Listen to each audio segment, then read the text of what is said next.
కీర్తనల గ్రంథం 6వ అధ్యాయం. యెహోవా, నీ కోపము చేత నన్ను గద్దింపకుము, నీ ఉగ్రతతో నన్ను శిక్షింపకుము. యెహోవా, నేను కృశించి ఉన్నాను, నన్ను కరుణించుము. యెహోవా, నా ఎముకలు అదురుచున్నవి, నన్ను బాగు చేయుము. నా ప్రాణము బహుగా అదురుచున్నది. యెహోవా, నీవు ఎంతవరకు కరుణింపకయుందువు? యెహోవా, తిరిగి రమ్ము, నన్ను విడిపింపుము. నీ కృపను బట్టి నన్ను రక్షించుము. మరణమైన వారికి నిన్ను గూర్చిన జ్ఞాపకము లేదు. పాతాళంలో ఎవరు నీకు కృతజ్ఞతాస్తుతులు చెల్లించుదురు? నేను మూలుగుచు అలసియున్నాను, ప్రతి రాత్రియు కన్నీరు విడుచుచు నా పరుపు తేలచేయుచున్నాను. నా కన్నీళ్ల చేత నా పడక కొట్టుకుని పోవుచున్నది. విచారము చేత నా కన్నులు గుంటలు పడుచున్నవి. నాకు బాధ కలిగించువారి చేత అవి చివికియున్నవి. యెహోవా నా రోదన ధ్వని వినియున్నాడు.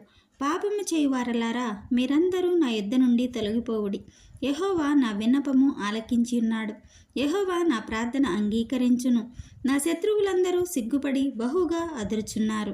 వారు ఆకస్మికంగా సిగ్గుపడి వెనుకకు మళ్ళుదురు. ఆమేన్. కీర్తనల గ్రంథం 7వ అధ్యాయం. యెహోవా నా దేవా, నేను నీ శరణు చొచ్చి ఉన్నాను. నన్ను తరుమువారి చేతిలో నుండి నన్ను తప్పించుము.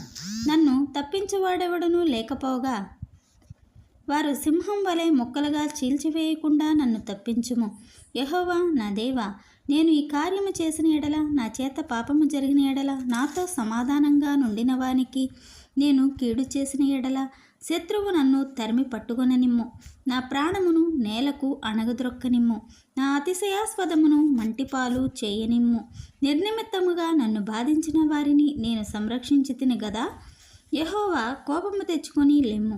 నా విరోధుల ఆగ్రహము నణచుటకై లెమ్ము. నన్ను ఆదుకొనుటకై మేల్కొనుము. న్యాయ విధిని నీవు నియమించి ఉన్నావు గదా. జనములు సమాజంగా కూడి నిన్ను చుట్టుకొనినప్పుడు వారికి పైగా పరమందు ఆసీనుడవు కమ్ము. యెహోవా, జనములకు తీర్పు తీర్చువాడు. యెహోవా, నా నీతిని బట్టియు నా యథార్థతను బట్టియు నా విషయంలో నాకు న్యాయము తీర్చుము. హృదయములను అంతరంద్రియములను పరిశీలించు నీతిగల దేవా, దుష్టుల చెడు తరమును మాన్పుము. నీతిగల వారిని స్థిరపరచుము. యథార్థ హృదయాలను రక్షించు దేవుడే నా కేడమును మోయువాడై ఉన్నాడు. న్యాయమును బట్టి ఆయన తీర్పు తీర్చును. ఆయన ప్రతిదినము కోపపడు దేవుడు. ఒకడును మళ్ళని ఎడల ఆయన తన ఖడ్గమును పదును పెట్టును. తన విల్లు ఎక్కుపెట్టి దానిని సిద్ధపరచి ఉన్నాడు. వాని కొరకు మరణ సాధనములను సిద్ధపరచి ఉన్నాడు. తన అంబులను అగ్నిబాణములుగా చేసియున్నాడు. పాపమును కనుటకు వాడు ప్రసవ వేదన పడుచున్నాడు. చేటును గర్భమున ధరించిన వాడై అబద్ధమును కనియున్నాడు. వాడు గుంట త్రవ్వి దానిని లోతు చేసి ఉన్నాడు. తాను త్రవ్విన గుంటలో తానే పడిపోయెను. వాడు తలంచిన చేటు వాని నెత్తి మీదకే వచ్చును. వాడు యోచించిన బలాత్కారము వాని నడినెత్తి మీదనే పడును. యెహోవా న్యాయము విధించువాడని నేను ఆయనకు కృతజ్ఞతాస్తుతులు చెల్లించెదను. సర్వోన్నతుడైన యెహోవా నామమును కీర్తించెదను. ఆమేన్. కీర్తనల గ్రంథం 8వ అధ్యాయం. యెహోవా మా ప్రభువా, ఆకాశంలో నీ మహిమను కనపరచువాడా, భూమి ఎందంతటా నీ నామము ఎంత ప్రభావము గలది. శత్రువులను పగ తీర్చుకుని వారిని మాన్పివేయుటకై నీ విరోధులను బట్టి బాలుర యొక్కయు చంటి పిల్లల యొక్కయు స్తుతుల మూలమున నీవు ఒక దుర్గమును స్థాపించి ఉన్నావు. నీ చేతి పని అయిన నీ ఆకాశములను నీవు కలుగ చేసిన చంద్ర నక్షత్రములను నేను చూడగా, నీవు మనిషిని జ్ఞాపకము చేసుకొనుటకు వాడేపాటివాడు? నీవు నరపుత్రుణ్ణి దర్శించుటకు వాడేపాటివాడు? దేవుని కంటే వానిని కొంచెము తక్కువ వానిగా చేసి ఉన్నావు. మహిమా ప్రభావములతో వానికి కిరీటము ధరింపచేసి ఉన్నావు. నీ చేతి పనుల మీద వానికి అధికారం ఇచ్చి ఉన్నావు. గొర్రెలన్నింటినీ, ఎడ్లన్నింటినీ, అడవి మృగములను, ఆకాశ పక్షులను, సముద్ర మత్స్యములను, సముద్ర మార్గములలో సంచరించు వాటన్నింటినీ వాని పాదముల క్రింద నీవు ఉంచి ఉన్నావు. యెహోవా మా ప్రభువా, భూమి ఎందంతటా నీ నామము ఎంత ప్రభావము గలది. ఆమె. కీర్తన గ్రంథం 9వ అధ్యాయం. నా పూర్ణ హృదయంతో నేను యెహోవాను స్తుతించెదను. యెహోవా, నీ అద్భుత కార్యములన్నింటినీ నేను వివరించెదను. మహోన్నతుడా, నేను నిన్ను గూర్చి సంతోషించి హర్షించుచున్నాను. నీ నామమును కీర్తించెదను.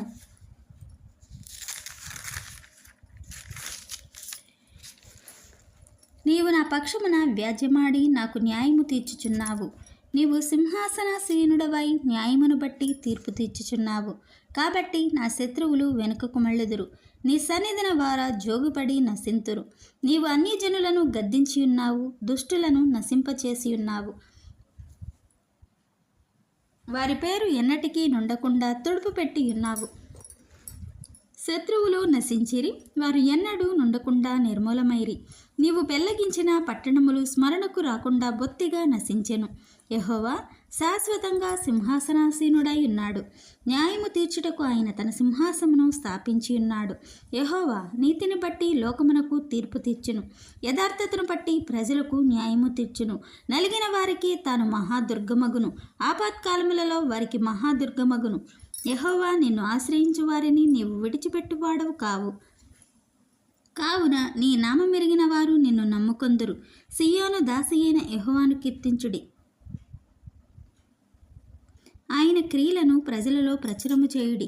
ఆయన రక్తాపరాధమును గుర్చి విచారణ చేయనప్పుడు బాధపరచబడు వారిని జ్ఞాపకము చేసుకొనును. వారి మొర్రను ఆయన మరువడు. నేను నీ కీర్తి అంతటినీ ప్రసిద్ధి చేయుచు సియోను కుమార్తె గుమ్మములలో నీ రక్షణను బట్టి హర్షించున్నట్లు యెహోవా నన్ను కరుణించుము. మరణ ద్వారమున ప్రవేశించకుండా నన్ను ఉద్ధరించువాడా, నన్ను ద్వేషించువారు నాకు కలుగచేయు బాధను చూడుము. తాము త్రవ్విన గుంటలో జనులు మునిగిపోయిరి, తాము ఒడ్డిన వలలో వారు కాలు చిక్కబడి ఉండిరి. యెహోవా ప్రత్యక్షమాయెను, ఆయన తీర్పు తీర్చియున్నాడు. దుష్టులు తాము చేసుకొనిన దానిలో చిక్కియున్నారు. దుష్టులను దేవుని మరచు జనులందరూ పాతాళమునకు దిగిపోవుదురు. దరిద్రులు నిత్యము మరువబడరు. బాధపరచబడు వారి నిరీక్షణాస్పదము ఎన్నటికీ నశించదు. యెహోవా లెమ్ము, నరులు ప్రబలకపోవుదురుగాక, నీ సన్నిధిన జనములు తీర్పు పొందుదురుగాక. యెహోవా వారిని భయపెట్టుము, తాము నరమాతృలమని జనులు తెలుసుకొందురుగాక. ఆమె కీర్తనల గ్రంథం 10వ అధ్యాయం. యెహోవా నీవెందుకు దూరంగా నిల్చుచున్నావు? ఆపత్కాలములలో నీవెందుకు దాగియున్నావు? దుష్టుడు గర్వించి దీనుని వడిగా తరుముచున్నాడు. వారు యోచించిన మోసక్రియలలో తామే చిక్కుకొందురుగాక. దుష్టులు తమ మనోభిలాషను బట్టి అతిశయపడుదురు. లోబులు యెహోవాను తిరస్కరింతురు. దుష్టులు పొగరికి యెహోవా విచారణ చేయుడనుకొందురు. దేవుడు లేడని వారెల్లప్పుడూ యోచించుదురు. వారెల్లప్పుడూ భయము మానుకొని ప్రవర్తింతురు. నీ న్యాయ విధులు ఉన్నతమైనవై వారి దృష్టికి అందకుండును. వారు తమ శత్రువులందరినీ చూచి తిరస్కరింతురు. మేము కదల్చబడము, తరతరములకు ఆపద చూడము అని వారు తమ హృదయములలో అనుకొందురు. వారి నోరు శాపముతోనూ కపటముతోనూ వంచనతోనూ నిండి ఉన్నది. వారి నాలుక క్రింద చేటును పాపమును ఉన్నవి. తామున్న పల్లెల ఎందరి మాటులలో పొంచియుందురు. చాటైన స్థలములలో నిరపరాధులను చంపుదురు. వారి కన్నులు నిరాధారులను పట్టుకొనవలెనని పొంచిచూచును. గృహలోని సింహం వలె వారు చాటైన స్థలములో పొంచియుందురు. బాధపడు వారిని పట్టుకొన పొంచియుందురు. బాధపడు వారిని తమ వలలోనికి లాగి పట్టుకొందురు. కాగా నిరాధారులు కలిగి వంగుదురు. వారి బలాత్కారము వలన నిరాధారులు కూలుదురు. దేవుడు మరచిపోయెను, ఆయన విముఖుడై ఎప్పుడునూ చూడకుండును అని వారు తమ హృదయములలో అనుకొందురు. యెహోవా లెమ్ము, దేవా బాధపడు వారిని మరువక నీ చెయ్యి ఎత్తుము. దుష్టులు దేవుని దురనికించడేలా? నీవు విచారణ చేయవని వారు తమ హృదయములలో అనుకొనుటయ్యేలా? నీవు దీనిని చూచి ఉన్నావు గదా. వారికి ప్రతీకారము చేయుటకై నీవు చేటును పగను కనిపెట్టి చూచుచున్నావు. నిరాధారులు తమ్మును నీకు అప్పగించుకొందురు. తండ్రి లేని వారికి నీవే సహాయుడివై ఉన్నావు. దుష్టుల భుజమును విరగొట్టుము. చెడ్డవారి దుష్టత్వం ఏమీయూ కనబడకపోవు వరకు దానిని గూర్చి విచారణ చేయుము. యెహోవా నిరంతరము రాజయ్యున్నాడు. ఆయన దేశంలో నుండి అన్యజనులు నశించిపోయిరి. యెహోవా లోకులు ఇకను భయకారకులు కాకుండానట్లు బాధపడు వారి కోరికను నీవు వినియున్నావు. తండ్రి లేని వారికి నలిగిన వారికి న్యాయము తీర్చుటకై నీవు వారి హృదయము స్థిరపరిచితివి, చెవియొగ్గి ఆలకించితివి. ఆమెన్.